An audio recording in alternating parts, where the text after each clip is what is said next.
O som da porta de ferro batendo ainda ecoava quando ela caiu de joelhos na lama, as mãos trêmulas, agarradas à barra do casaco gasto. A chuva de outono misturava-se às lágrimas que ela não se permitia mais esconder. Minutos antes, fora expulsa da última casa, onde ousara implorar por trabalho.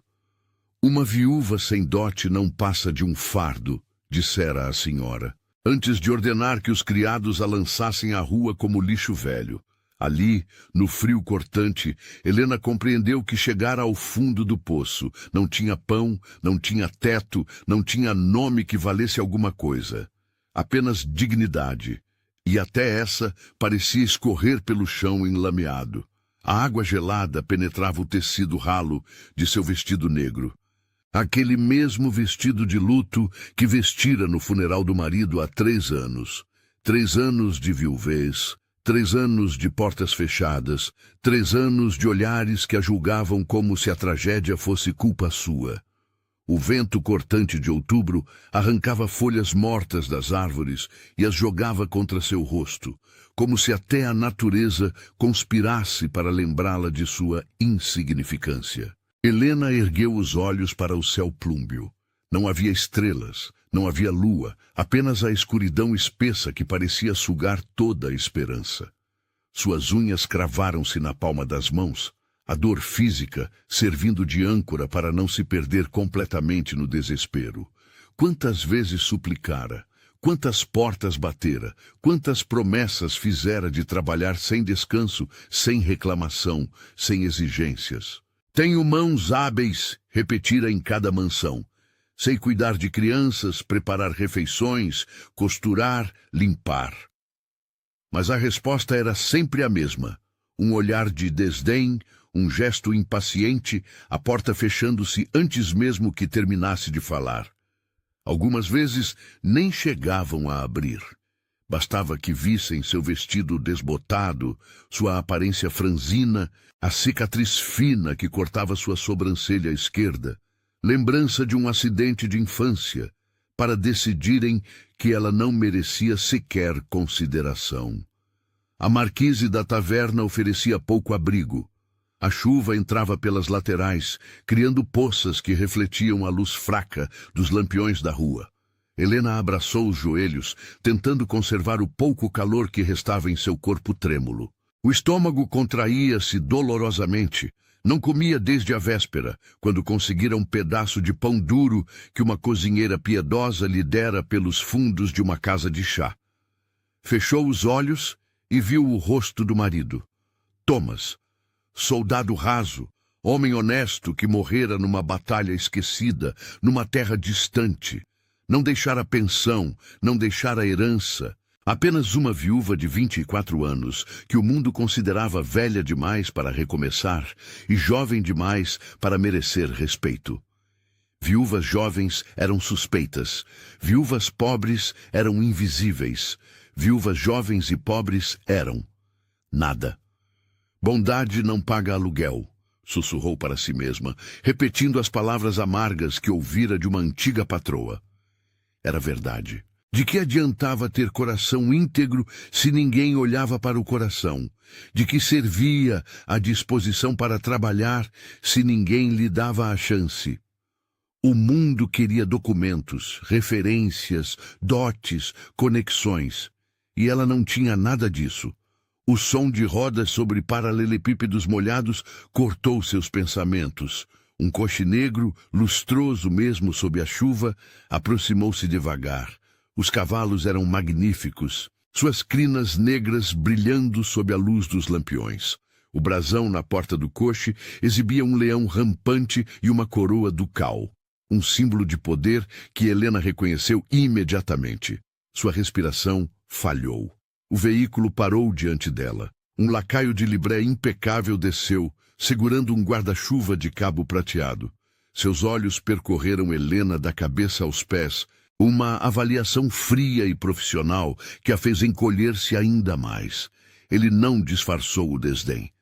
Vossa Senhoria, disse ele, cada palavra carregada de relutância. O Duque de Valença deseja falar convosco.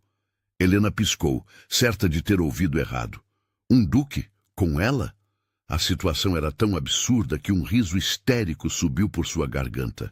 Ela o engoliu, mas não conseguiu conter um sorriso amargo. Certamente era algum tipo de erro, ou pior, alguma brincadeira cruel de nobres entediados. Já ouvira histórias de aristocratas que se divertiam humilhando os pobres. Deve haver engano, murmurou ela, a voz rouca de tanto chorar e gritar. Não há engano. Entrai no coche. Agora. O tom não admitia recusa. Helena olhou para a escuridão da rua, depois para a porta aberta do coche. Não tinha mais nada a perder. Se fosse para ser humilhada mais uma vez, que fosse em algum lugar seco. Levantou-se com dificuldade, as pernas dormentes do frio, e entrou. O interior do coche era outro mundo. Bancos de veludo bordô, cortinas de seda com borlas douradas, o cheiro de couro fino e tabaco caro. Havia uma pequena lanterna de bronze acesa no canto, sua luz tremulante lançando sombras que dançavam pelas paredes estofadas. O carpete sob seus pés estava bordado com fios de ouro, formando o brasão ducal. Aquele mesmo leão rampante que vira na porta. Até os puxadores das cortinas eram trabalhados em prata. Helena sentou-se na beirada do assento, com medo de sujar o tecido com suas roupas ensopadas. Mas já era tarde demais. A água escorria dela, formando manchas escuras no veludo. Viu as gotas caindo, uma a uma, e sentiu vergonha a arder em suas bochechas. Este coche valia mais do que tudo que ela possuíra em toda a sua vida. E ela o estava arruinando simplesmente por existir nele. Perdoai-me, murmurou tentando usar as mãos para conter a água que pingava de seu vestido. Estou a sujar vosso coche. É apenas veludo, disse uma voz profunda e indiferente. Pode ser substituído. Sentado à sua frente, imóvel como uma estátua, estava ele. Eduardo de Valença, duque de Thornfield. Era um homem que parecia esculpido em gelo e pedra. Alto, de ombros largos, usava um sobretudo negro que acentuava a palidez de seu rosto angular. Seus olhos eram de um cinza tempestuoso, profundos e perturbadores, cercados por sombras que denunciavam noites sem sono. Os cabelos escuros estavam impecavelmente penteados para trás, revelando uma testa alta e vincada por uma única ruga vertical. Marca de quem franzia muito a sobrancelha. Ele não a cumprimentou. Apenas a observou por longos segundos que pareceram horas, seu olhar dissecando-a camada por camada. Helena forçou-se a sustentar o olhar, mesmo sentindo as bochechas arderem de vergonha. Sabia exatamente o que ele via. Uma mulher acabada, molhada como um rato, com olhos vermelhos de choro e mãos ásperas de trabalho. Eduardo de Valença, duque de Thornfield, era um homem que parecia esculpido em gelo e pedra. Alto, de ombros largos, usava um sobretudo negro que acentuava a palidez de seu rosto angular. Seus olhos eram de um cinza tempestuoso, profundos e perturbadores, cercados por sombras que denunciavam noites sem sono. Os cabelos escuros estavam impecavelmente penteados para trás, revelando uma testa alta e vincada por uma única ruga vertical. Marca de quem franzia muito a sobrancelha. Havia algo leonino em seu porte, algo que comandava respeito e medo em igual medida. Seu traje, mesmo na penumbra do coche, era evidentemente de alfaiataria impecável. O colete de brocado tinha botões de prata genuína.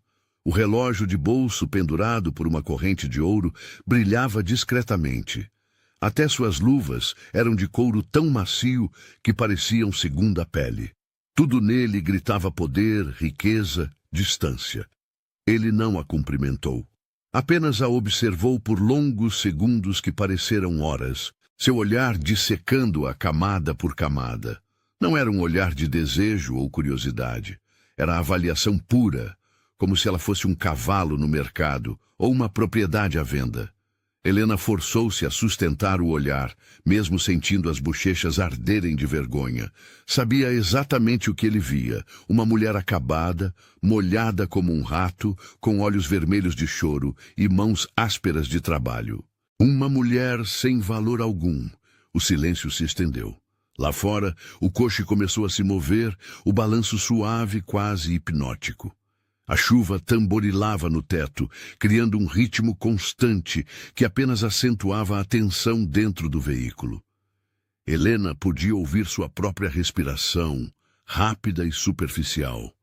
Podia sentir o peso do olhar dele, implacável. Finalmente, quando ela estava prestes a quebrar o silêncio apenas para acabar com a tortura, ele falou: "Fostes enfermeira de guerra", disse ele. Não era uma pergunta. Helena piscou, surpresa. Como? Como sabeis? Tenho meus métodos.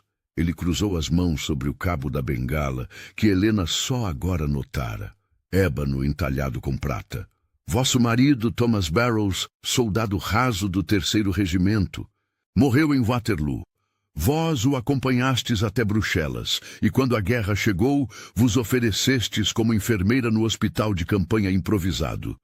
Trabalhaste lá por 6 semanas, cuidando de feridos, ajudando nas amputações, consolando os moribundos. Cada palavra era como uma facada.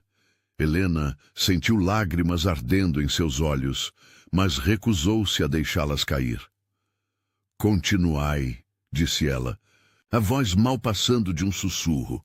"Depois retornastes à Inglaterra. Sem pensão, pois vosso marido era raso, sem família que vos acolhesse, sem dote ou propriedade. Trabalhaste em 3 casas diferentes nos últimos 2 anos, sempre como cuidadora de crianças. Na casa Pemberton, fostes dispensada após 6 meses. Alegaram que não seguíeis ordens adequadamente. Na casa Worthington, após 4 meses, alegaram má conduta, embora não especificassem qual. E na casa Ashford." Ele pausou, e Helena viu algo passar por seus olhos. Raiva. "Na casa Ashford, fostes expulsa hoje mesmo, sob alegações de incompetência e comportamento inadequado." Helena cerrou os punhos no colo. "E acreditais nessas alegações?" "Não." A resposta foi tão direta que a deixou sem palavras. O duque se inclinou ligeiramente para frente, apoiando o queixo sobre as mãos cruzadas no cabo da bengala. "Investiguei cada caso. Falei com criados, com outras empregadas. Em cada casa havia um padrão. Vós éreis dedicada, competente, amada pelas crianças, mas sempre havia alguém, uma senhora ciumenta, uma governanta ressentida, que vos sabotava. Rumores eram espalhados, objetos eram escondidos para que vós parecesses ladra, erros eram fabricados. E quando vós éreis dispensada, a verdadeira razão nunca era registrada, apenas incompetência genérica." "Por que alguém faria isso?" perguntou Helena, a voz tremendo. "Por que conspirariam contra mim?" "Porque sois uma ameaça", respondeu ele simplesmente. Uma viúva jovem, razoavelmente atraente, com talento genuíno para cuidar de crianças. Em casas onde há viúvos, onde há herdeiros, onde há poder, sois vista como competição. Não importa que não tenhais ambições, vossa mera existência é suficiente para despertar inveja e medo. Helena sentiu algo se quebrar dentro dela. Todas aquelas rejeições, toda aquela humilhação, não tinha sido por sua culpa. Mas saber disso não tornava a dor menor. Tornava-a pior, de certa forma. Significava que o mundo era ainda mais cruel do que imaginara. "Por que me procurastes, vossa graça?" conseguiu perguntar, a voz mais firme do que esperava. "Se sabeis que sou marcada, saboteada, indesejada, por que me trazer para a vossa casa?" Os lábios do duque se curvaram numa expressão que não chegava a ser sorriso. "Porque estou desesperado, e desesperados não têm luxo de serem exigentes." A honestidade brutal atingiu-a como um tapa, mas ao menos era honesta, melhor do que as mentiras piedosas que ouvira antes. O coche começou a se mover, o balanço suave contrastando com a turbulência dentro de Helena. Ela apertou as mãos no colo, esperando. O duque desviou o olhar para a janela, observando a chuva escorrer pelo vidro. Quando voltou a falar, sua voz estava mais baixa, quase inaudível sobre o som das rodas. Minha esposa faleceu há 6 meses, ao dar à luz nossa terceira filha. Silêncio. Helena sentiu o peito apertar. Sabia o que vinha a seguir. Reconhecia a dor na voz dele, porque conhecia intimamente a própria. Deixou 3 meninas. Clara, de 5 anos. Beatriz, de 3. E Ana, que nasceu no momento em que a mãe partiu. Ele pausou, a mandíbula contraindo-se. Desde então, tive 9 governantas. 9. Todas pediram demissão. Dizem que as meninas são difíceis, problemáticas, incontroláveis. E são? Perguntou Helena suavemente. Pela primeira vez, algo parecido com emoção cruzou o rosto do duque. Algo entre raiva e desespero. São órfãs de mãe, não são problemáticas, são quebradas. E eu? Eu não sei como consertá-las, não sei como tocá-las sem sentir que tudo que toco se destrói. O coche virou numa esquina e a mansão apareceu. Mesmo na escuridão e na chuva, era imponente. 3 andares de pedra cinza, janelas góticas, torres que pareciam perfurar o céu. Luzes fracas brilhavam em algumas janelas, mas a maioria estava escura, conferindo ao lugar um aspecto de mausoléu. O coche parou diante da entrada principal. O lacaio abriu a porta, mas nenhum dos 2 se moveu imediatamente. O duque fixou Helena com aqueles olhos tempestuosos. Preciso de alguém que permaneça. Alguém que não fuja ao primeiro choro, ao primeiro pesadelo, ao primeiro acesso de fúria. Alguém que se importe. Ele hesitou, como se as próximas palavras custassem sua alma.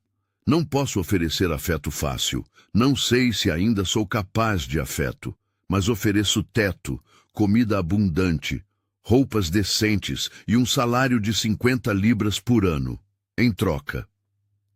Ele estendeu a mão enluvada, e Helena viu algo que não esperava ver nos olhos de um duque.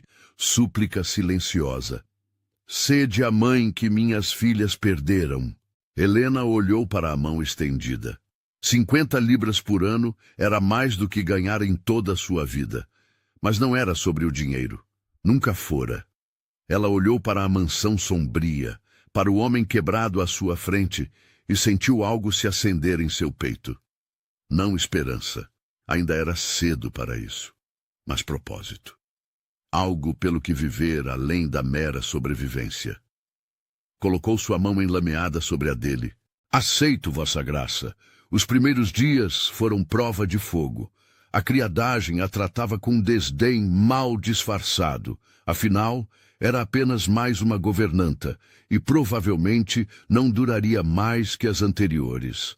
A governanta-chefe, senhora Margrave, uma mulher alta de rosto severo e cabelos grisalhos presos num coque apertado, mal disfarçava a hostilidade. Quartos das crianças no 3º andar, disse ela sem olhar para Helena, conduzindo-a por corredores intermináveis. Refeições às 6 da manhã, meio-dia e 6 da tarde. Não tocar nos pertences de sua graça. Não circular pelas alas principais sem permissão. As crianças devem estar sempre limpas, caladas e fora de vista do duque. Helena parou no meio do corredor. Fora de vista? A senhora Margrave virou-se lentamente, uma sobrancelha arqueada. Sua graça não tolera barulho ou desordem. As crianças permanecem em suas alas. São filhas dele. São lembranças vivas de sua perda. Retrucou a governanta com frieza. Aprendereis isso logo, ou pedireis demissão como as outras. Subiram escadas estreitas e mal iluminadas. O 3º andar era gelado, as janelas deixando entrar correntes de ar. Helena sentiu um aperto no coração. Este era o exílio das crianças, longe do calor, longe do pai, longe de qualquer conforto. A porta do quarto infantil abriu-se com um rangido. O cômodo era espaçoso, mas espartano. 3 camas pequenas, um guarda-roupa, algumas prateleiras com brinquedos empoeirados. E no centro, 3 pares de olhos a observando. Clara estava sentada numa cadeira junto à janela, as mãos cruzadas no colo de forma demasiado adulta para uma criança de 5 anos. Era franzina, pálida, com cachos castanhos que alguém tentara prender sem muito sucesso. Seus olhos castanhos eram enormes, assustados, analisando Helena com desconfiança. Beatriz estava no chão, abraçada a uma boneca de pano surrada. Tinha 3 anos, mas parecia menor, encolhida como estava. Não olhou para Helena. Apenas apertou a boneca com mais força, um leve tremor percorrendo seus ombros. E Ana? A pequena Ana estava num berço de madeira, tão pequena e frágil, que Helena sentiu o coração se despedaçar. 6 meses de vida. Nunca conhecera a mãe. Nunca sentira aquele primeiro abraço, aquele primeiro beijo.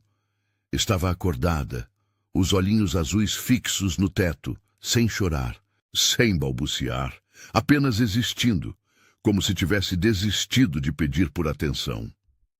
Estas são as senhoritas, anunciou a senhora Margrave com distanciamento profissional. Comportai-vos bem com elas, ou estareis na rua até amanhã. Ela saiu, fechando a porta com mais força do que necessário. O som ecoou no quarto, fazendo Beatriz se encolher ainda mais. Helena respirou fundo e avançou devagar, muito devagar, até ficar ao nível de Clara. Olá, disse suavemente. Meu nome é Helena, vim para cuidar de vós. Clara não respondeu. Apenas continuou a fitá-la com aqueles olhos velhos demais para seu rosto jovem. Sei que já tivestes outras governantas, e sei que todas vos deixaram, mas eu não vou deixar, prometo. Todas prometem, disse Clara de repente, a voz fina, mas carregada de amargura, e todas mentem.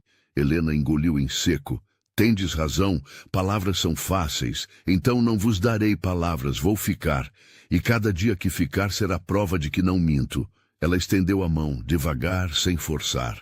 Clara olhou para a mão, depois para Helena, depois de volta para a mão. Não a pegou, mas também não recuou. Era um começo. Helena passou o resto do dia aprendendo a rotina, se é que aquilo podia ser chamado de rotina. Clara passava horas sozinha, olhando pela janela. Beatriz não falava, comunicando-se apenas por gestos e sons abafados. E Ana? A pequena Ana mal chorava. Deitava no berço, acordada, como se tivesse aprendido que chorar não trazia ninguém. À noite, quando as meninas finalmente dormiram, Helena sentou-se na cadeira de balanço velha que havia num canto e permitiu-se sentir. A exaustão caiu sobre ela como um manto pesado. Mas havia algo mais, uma sensação estranha, quase esquecida. Propósito. Estas crianças precisavam dela. E talvez, apenas talvez, ela também precisasse delas. A primeira semana foi um teste de resistência. As meninas não facilitavam, mas não por maldade. Testavam-na, empurrando limites, esperando o momento em que ela desistiria como todas as outras. Clara derramava chá propositalmente. Beatriz se escondia nos armários, forçando Helena a procurá-la por horas. Ana chorava à noite, um choro fino e persistente que ecoava pelos corredores gelados. Helena não reclamou, não gritou, não desistiu, limpava o chá derramado e servia mais. Encontrava Beatriz e sentava-se ao lado dela no escuro, apenas fazendo companhia. Ninava Ana até que o choro cessasse, cantando canções que sua própria mãe cantara para ela. Aos poucos, muito aos poucos, algo mudou. Clara parou de derramar o chá. Beatriz começou a sair dos armários sozinha. Ana começou a sorrir, um sorriso pequeno e hesitante, mas um sorriso. E então veio a febre. Foi numa noite de tempestade, 2 semanas após a chegada de Helena. O vento uivava contra as janelas e raios iluminavam o quarto em flashes brancos e fantasmagóricos. Helena acordou com o som de tosse. Uma tosse úmida, pesada, que fez seu coração disparar. Clara estava na cama, o rosto vermelho, o corpo sacudido por tremores violentos. Quando Helena tocou sua testa, quase gritou. A pele ardia como brasa. Beatriz, fica com Ana, ordenou, já correndo para a porta. Não sai daqui. Desceu as escadas correndo, sem se importar com protocolos ou regras. Encontrou a senhora Margrave no corredor do segundo andar. Clara está com febre alta. Precisamos de um médico. A governanta franziu o senho. É quase meia-noite. O médico não virá agora. Então enviai alguém para buscá-lo. A menina pode morrer.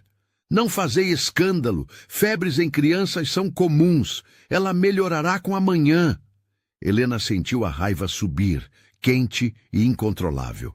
Se algo acontecer com ela, será vossa responsabilidade. Virou-se para subir, mas uma voz grave a deteve. O que está acontecendo? O duque estava no patamar inferior. Vestido apenas com calças e camisa aberta, os cabelos desalinhados. Devia ter estado em seu escritório, trabalhando até altas horas como sempre fazia. Seus olhos encontraram os de Helena, e ela viu ali algo que não esperava. Medo. Clara está com febre muito alta, Vossa Graça. Peço permissão para tratá-la. O médico não virá a tempo, mas eu sei o que fazer. Fui enfermeira. Vi febres como esta. Se me derdes permissão e os recursos necessários, posso ajudá-la. O duque desceu os últimos degraus, aproximando-se. Estava tão perto que Helena podia sentir o cheiro de tinta e papel que emanava dele, misturado com algo mais profundo. Desespero, medo, culpa. Se ela morrer, não morrerá, não sob minha vigília. Ele a estudou por um longo momento. Aqueles olhos cinzentos vasculhando sua alma. Então assentiu uma vez. Fazei o que for necessário. Helena não esperou mais. Correu até a cozinha, ignorando os protestos do cozinheiro-chefe. Pegou ervas que vira no jardim de inverno, hortelã, camomila, tomilho. Ferveu água, preparou infusões. Rasgou lençóis limpos para compressas. Quando voltou ao quarto, o duque estava lá. Ele estava de pé ao lado da cama de Clara, as mãos cerradas ao lado do corpo, o rosto uma máscara de agonia contida. Não tocava a filha, apenas olhava, como se temer que um toque seu fosse fatal. Vossa Graça, disse Helena suavemente, precisarei de vossa ajuda. Ele virou-se surpreso. Minha? Sim, segurai as compressas enquanto eu preparo a bebida. Por um momento, pensou que ele recusaria, mas então lentamente ele se aproximou. Helena entregou-lhe os panos úmidos, guiando suas mãos grandes e desajeitadas até a testa de Clara. Assim, murmurou, gentilmente, ela precisa sentir que está segura. Os dedos do duque tremiam, mas ele obedeceu, pressionando a compressa com cuidado quase reverente. Clara gemeu, virando o rosto, e por um instante, Helena viu algo se quebrar nos olhos dele. Trabalharam por horas.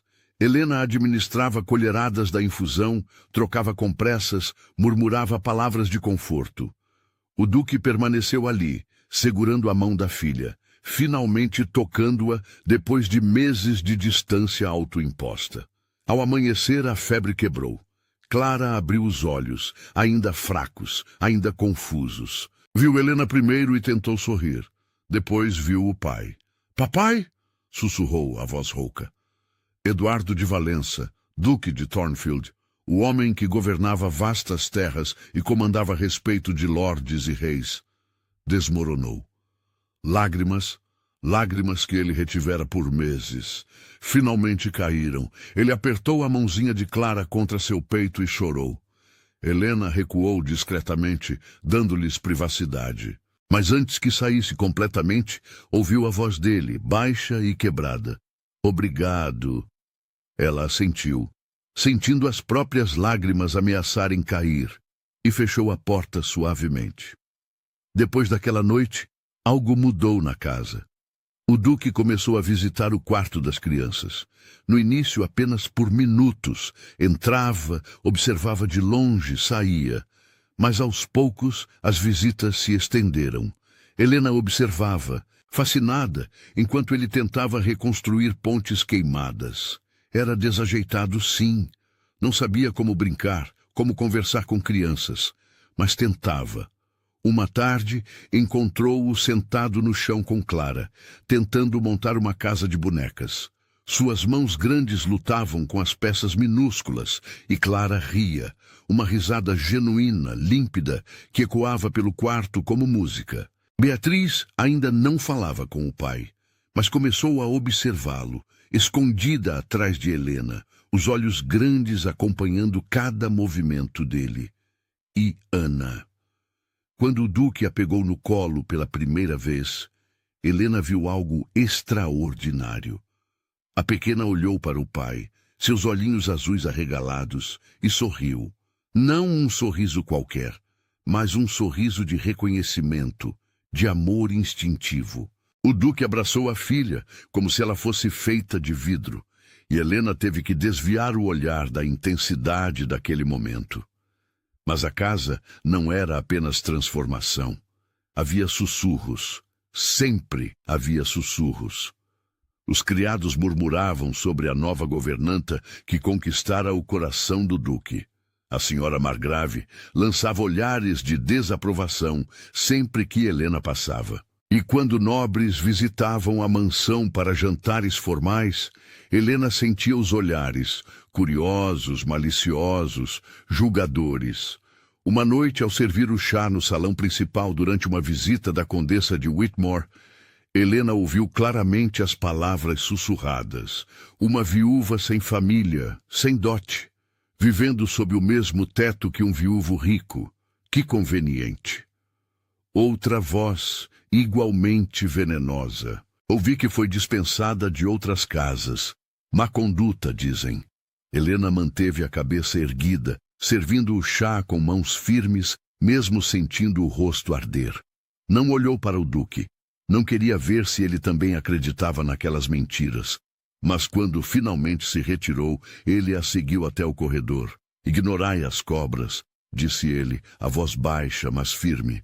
São criaturas que mordem porque não têm veneno suficiente para matar, apenas para ferir. Helena virou-se surpresa. Ele estava muito próximo e, pela primeira vez, notou detalhes que antes escapavam. A cicatriz fina na têmpora esquerda, o modo como os olhos cinzentos pareciam prata derretida sob a luz das velas, a forma como ele cerrava a mandíbula quando estava contendo emoção. Não me importa o que dizem de mim, Vossa Graça. Estou acostumada.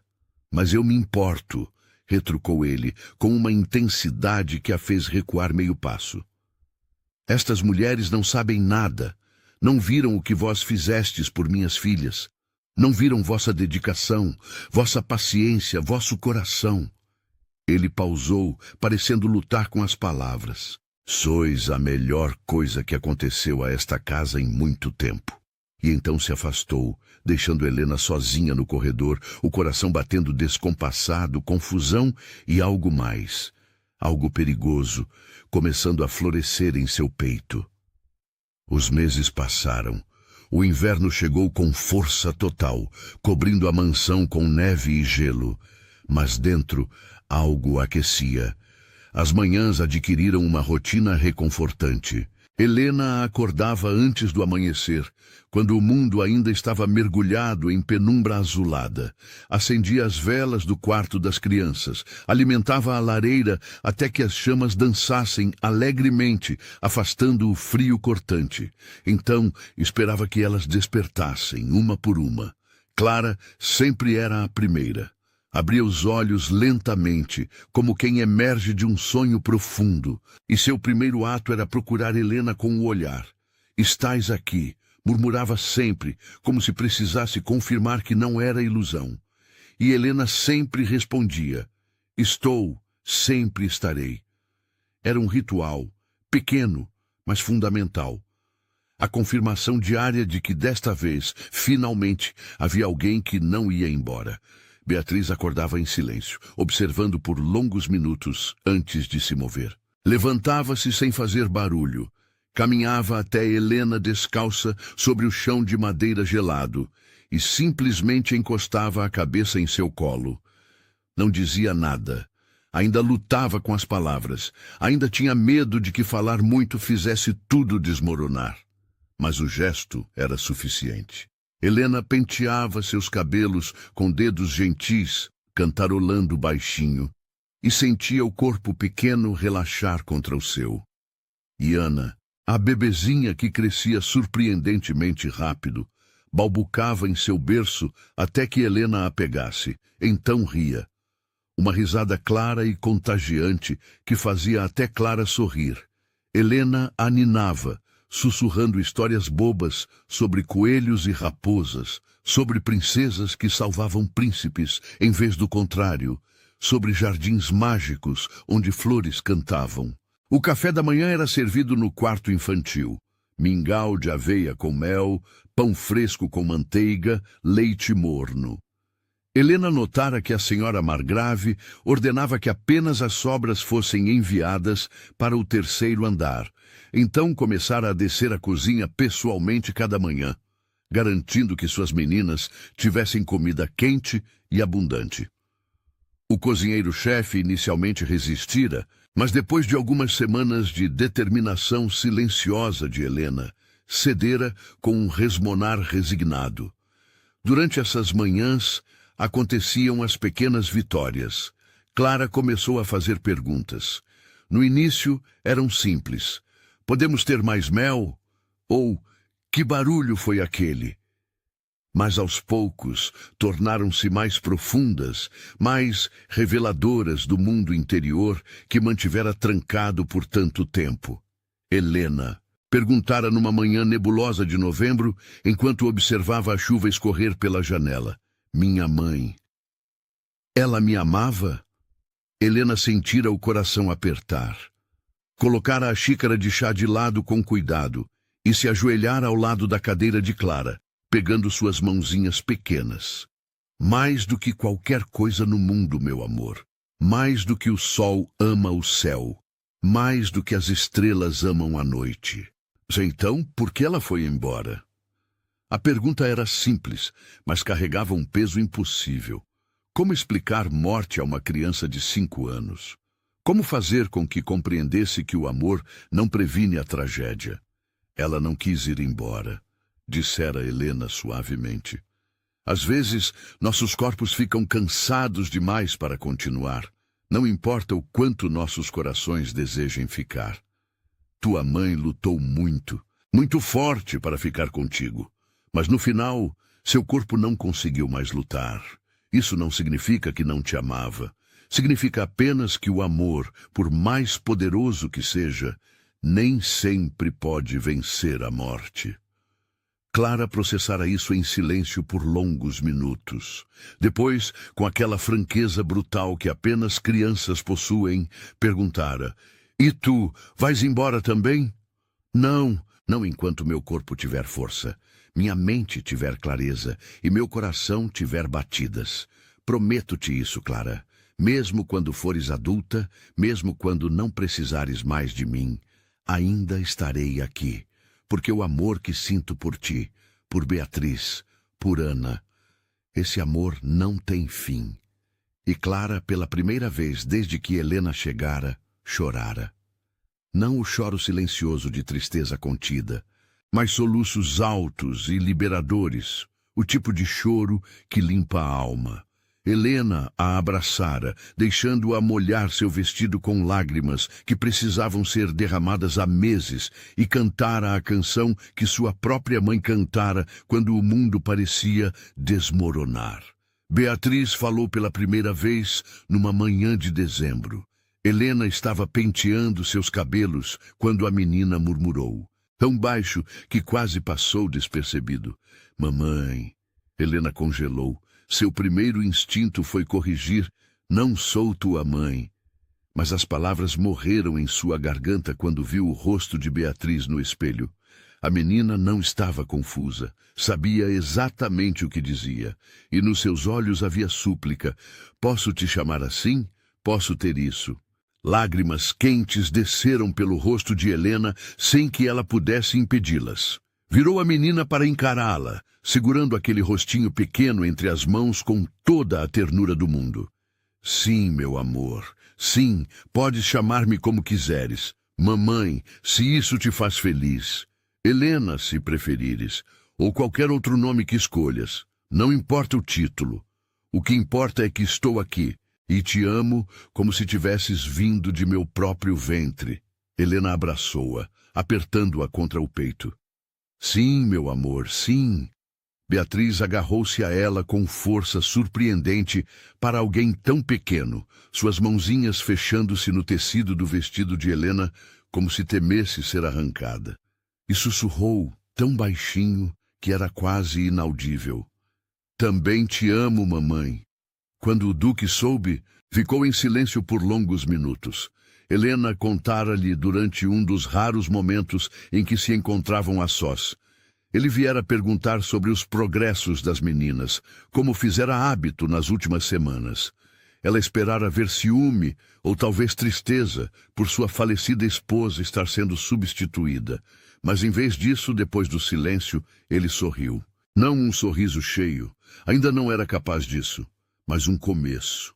Uma curva genuína dos lábios que iluminou seus olhos cinzentos de forma que Helena nunca vira. Ela escolheu bem, disse ele, e havia emoção em sua voz que ele não tentava esconder. Margaret. Ela sempre disse que, se algo lhe acontecesse, queria que as meninas tivessem alguém de coração verdadeiro cuidando delas.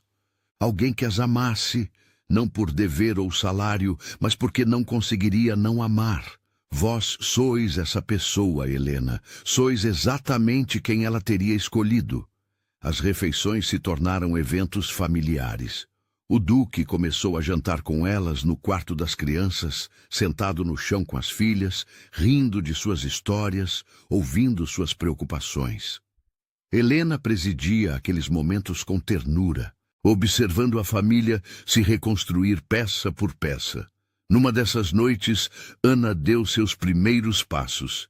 Estava apoiada na beirada do sofá, boquiaberta de concentração, quando decidiu tentar. Um passo vacilante, depois outro, depois mais um, antes de cair sentada com um susto. Mas em vez de chorar, olhou para cima com expressão de puro deleite. Andem novamente, pequenina, incentivou Helena, estendendo os braços. Vem até mim, consegues. E Ana tentou, e caiu.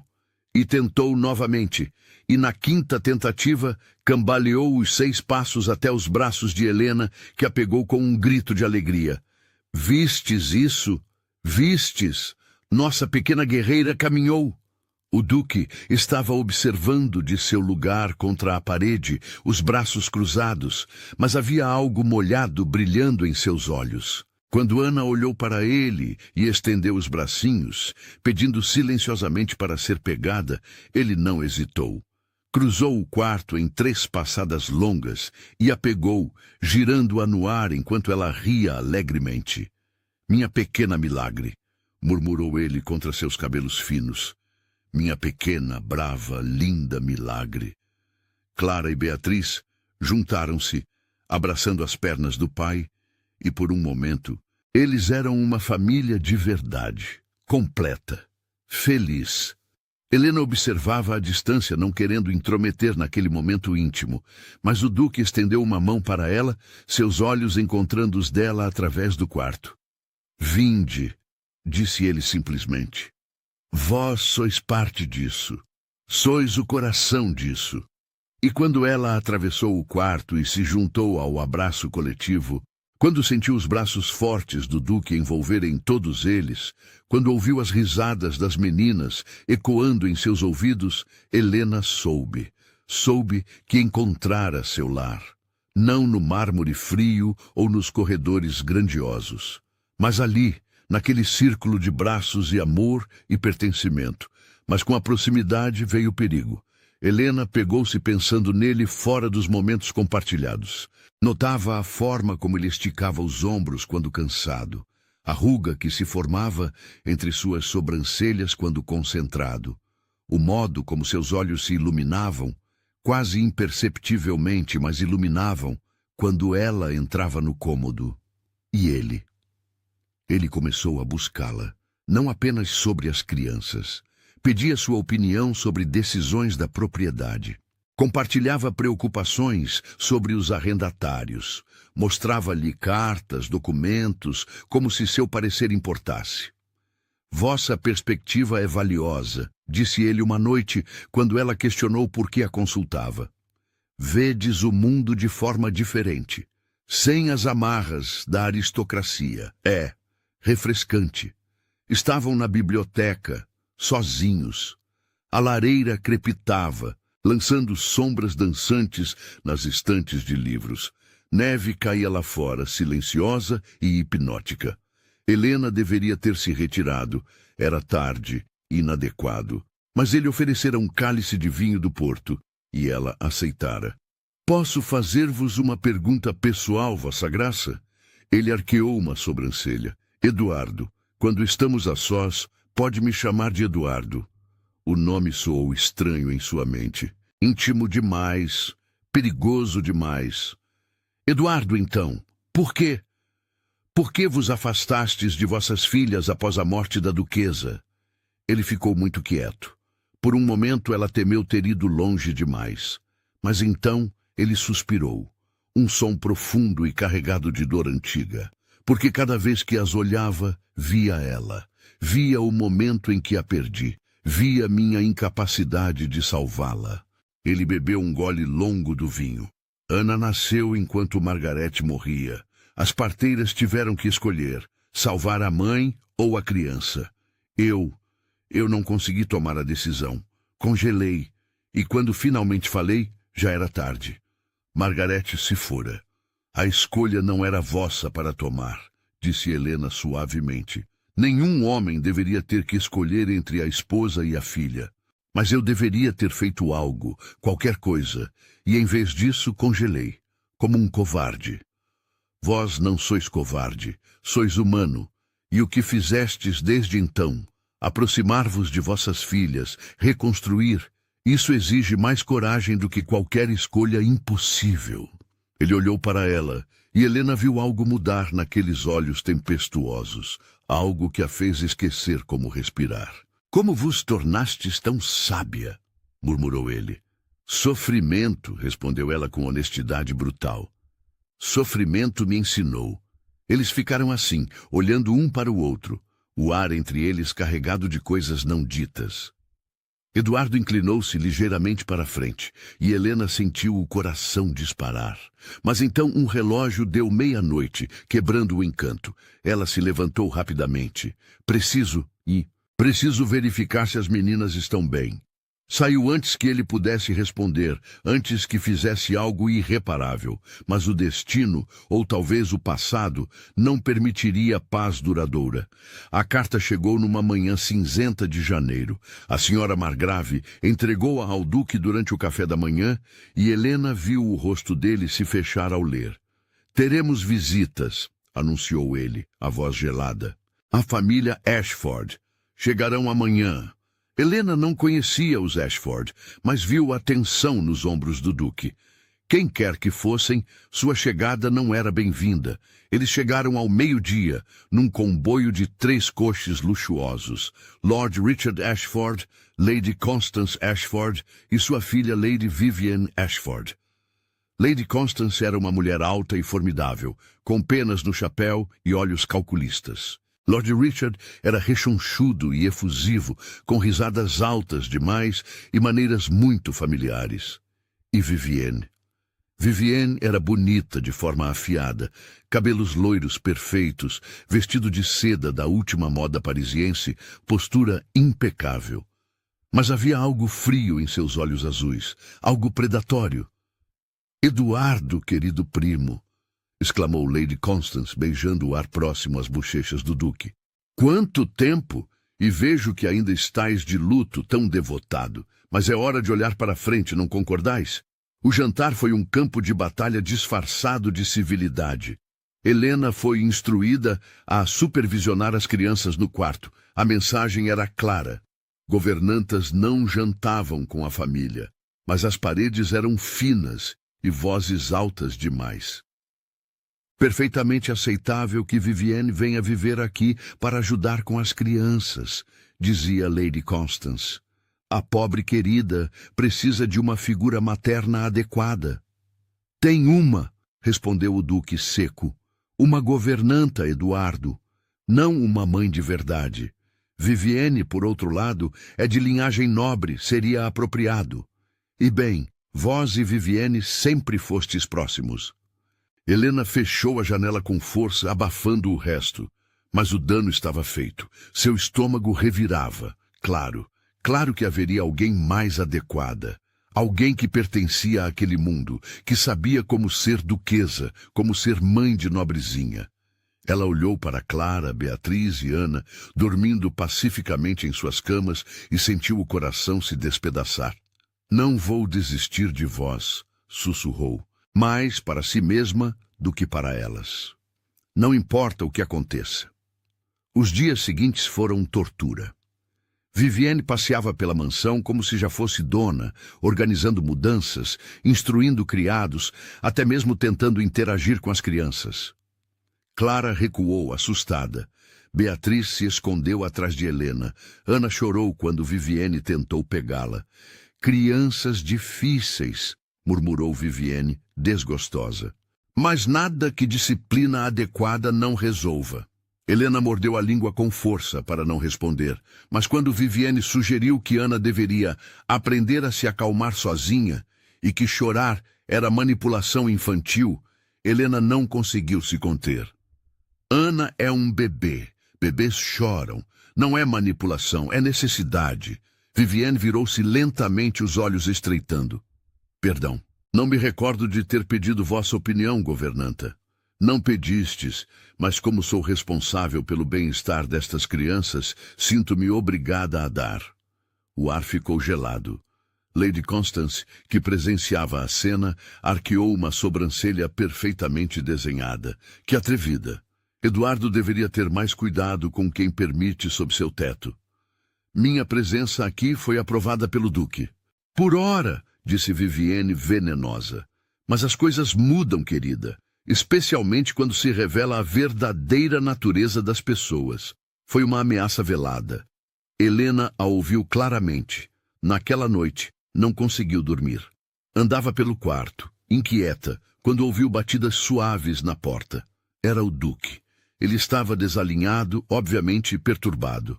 Sem perguntar, entrou, fechando a porta atrás de si. Preciso que saibais a verdade, disse ele sem preâmbulos. Os Ashford não vieram apenas visitar. Lady Constance tem documentos.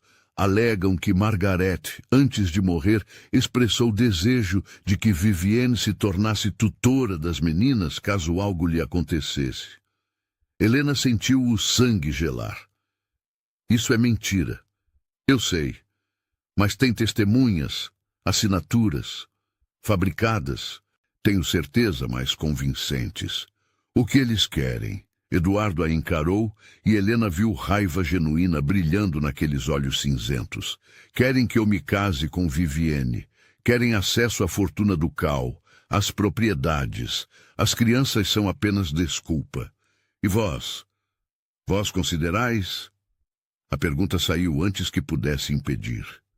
Eduardo deu um passo à frente, diminuindo a distância entre eles até que Helena podia sentir o calor emanando dele.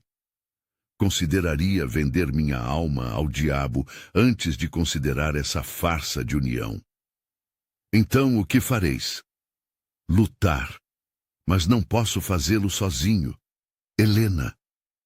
Era a primeira vez que ele usava seu nome, sem títulos, sem formalidades, apenas Helena. E a forma como ele disse, carregada de emoção contida, fez algo se quebrar dentro dela.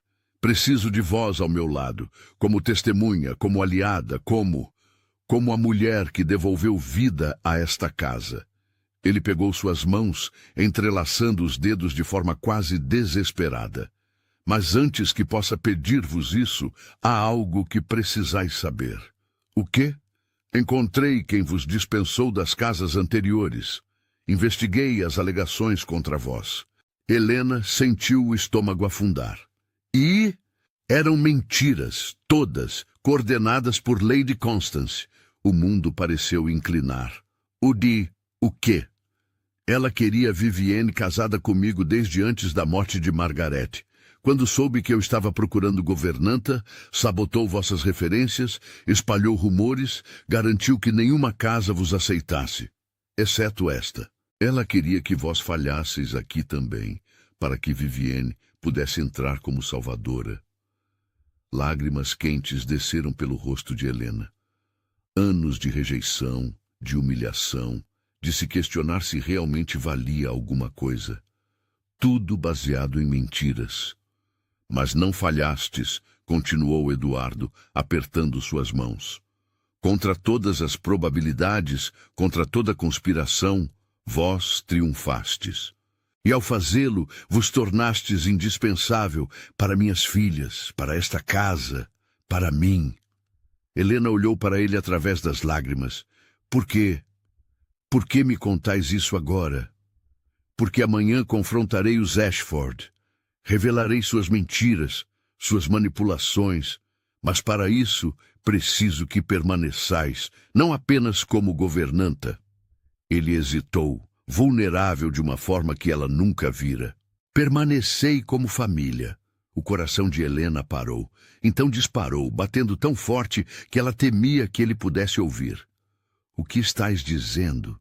Estou dizendo que em algum momento entre vossa chegada molhada de chuva e este momento, entre ver-vos cuidar de minhas filhas e ouvir vossa risada ecoar por corredores que estavam mortos, eu comecei a sentir algo que jurei nunca mais sentir. Ele tocou seu rosto com dedos trêmulos, limpando as lágrimas com o polegar. Não sei se é amor. Ainda não. A dor é muito recente. Mas é mais do que gratidão, mais do que respeito. É a certeza de que não quero passar um dia sequer sem vossa presença. É o desejo de construir algo novo sobre as ruínas do que perdi. E é a esperança, frágil, assustadora, mas real, de que talvez possamos ser felizes. Helena não conseguia respirar, não conseguia pensar, só conseguia sentir. Não estou pedindo resposta agora, disse ele rapidamente, interpretando seu silêncio como recusa.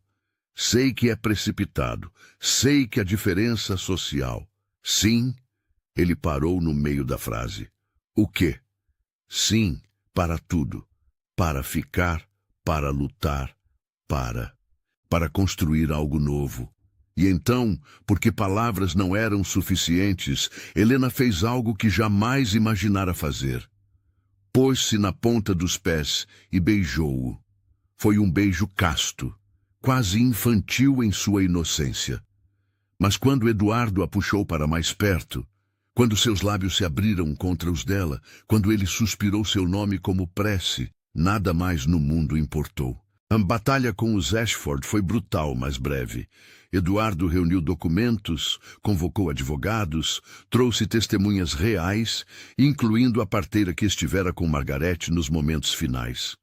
A mulher jurou que a duquesa nunca mencionara Vivienne, nunca fizera tal pedido. As testemunhas dos Ashford, confrontadas, desmoronaram. Uma confessou ter sido subornada, outra fugiu durante o interrogatório. O golpe final veio de um lugar inesperado. Uma carta, guardada entre os pertences de Margaret, encontrada por Helena enquanto organizava o quarto da falecida duquesa. Algo que o duque pedira que fizesse, como forma de finalmente fechar aquele capítulo. A carta estava endereçada ao próprio Eduardo, escrita com caligrafia trêmula nos dias finais da gravidez. Meu querido esposo, dizia, se estais lendo isto, é porque meus piores temores se confirmaram. Mas não chores por mim, chora pelas nossas meninas, que crescerão sem mãe, mas não as deixeis crescer sem amor. Promete-me, Eduardo, que encontrarás alguém. Não alguém da corte, não alguém escolhido por conveniência, mas alguém de coração puro, alguém que ame nossas filhas como se fossem suas, alguém que cure tuas feridas como só o amor verdadeiro pode. E quando encontrares essa pessoa, não a deixes escapar por orgulho ou medo.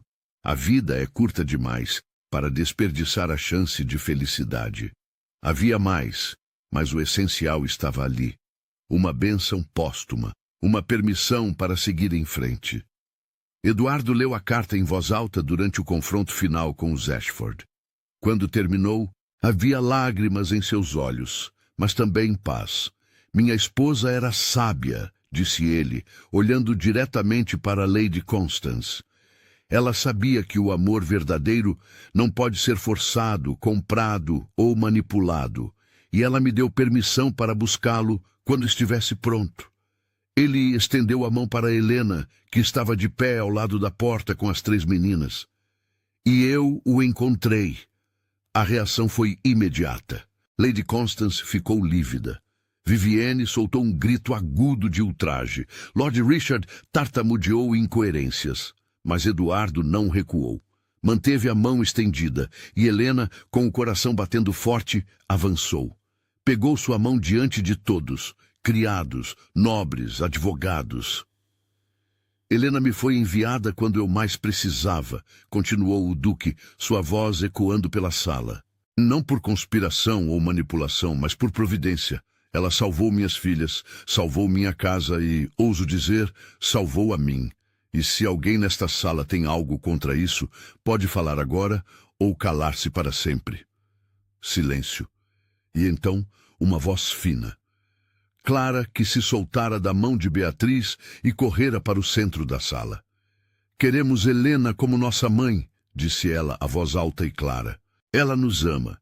Ela fica quando estamos doentes. Ela não grita, não bate, não vai embora.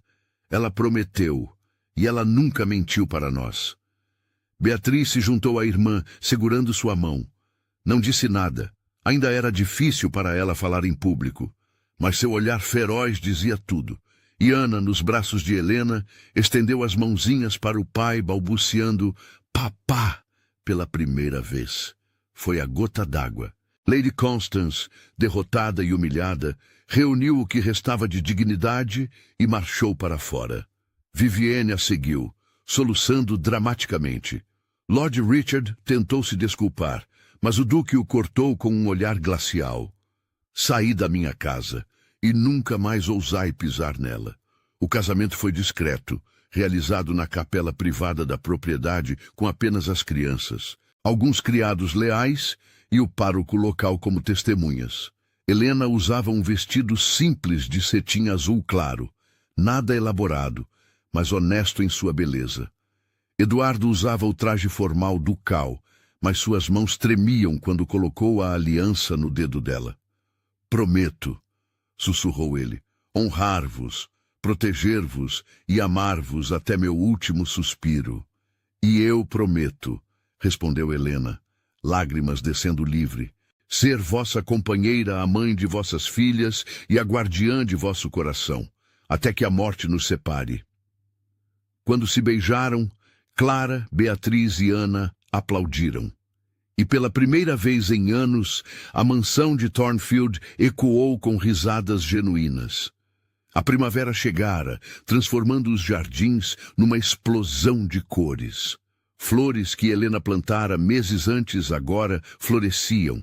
Rosas, lavandas, tulipas. As crianças corriam entre os canteiros, suas risadas musicais misturando-se com o canto dos pássaros.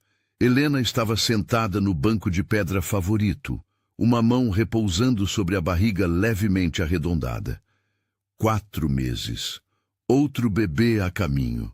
Outra chance de amor, de família, de recomeço. Eduardo se aproximou por trás, envolvendo-a com os braços, seu queixo repousando em seu ombro. "No que pensas?" murmurou ele. "Em como a vida muda", respondeu ela, cobrindo as mãos dele com as suas. "Há pouco mais de 1 ano eu estava na chuva, sem esperança, sem futuro. E agora? Agora és duquesa de Thornfield, mãe de 4, em breve, rainha deste coração tolo. Ela riu, virando-se nos braços dele para encará-lo. As sombras que antes habitavam aqueles olhos cinzentos haviam desaparecido, substituídas por algo mais luminoso. Felicidade. Paz. Não foi por acaso, disse ela tocando seu rosto. Acredito que tudo, a dor, a rejeição, o desespero, tudo me trouxe até aqui, até vós, até elas. Então fostes enviada, concordou Eduardo beijando sua testa. Meu anjo disfarçado de pobre viúva molhada de chuva. E vós fostes meu salvador, meu duque carrancudo, que escondia um coração enorme sob toda aquela frieza. Eles permaneceram assim, abraçados, enquanto as meninas brincavam e o sol da tarde dourava tudo ao redor. A vida não era perfeita, nunca seria. Ainda havia desafios, preocupações, momentos difíceis, mas havia amor, abundante, verdadeiro, transformador. E para Helena, que um dia acreditara que bondade não pagava aluguel, que jamais seria vista, que não merecia mais do que migalhas, isso era tudo. Ela fora humilhada, rejeitada, destruída, mas de suas cinzas erguera-se uma fênix, não uma rainha coroada por ouro, mas uma mulher coroada por caráter, uma mãe escolhida não por sangue, mas por amor, uma esposa que conquistara o impossível, o coração de um homem que jurava nunca mais amar. E enquanto Clara gritava, "Mamãe, olhe!", e Beatriz a puxava para ver uma borboleta, e Ana corria com passos desajeitados para seus braços, Helena soube que vencera. Não através de vingança, não através de violência, mas através de resiliência, de ternura, de recusa em desistir quando tudo gritava para que o fizesse. Ela venceu simplesmente sendo quem era, boa, compassiva, íntegra. E no final foi mais do que suficiente. Foi tudo.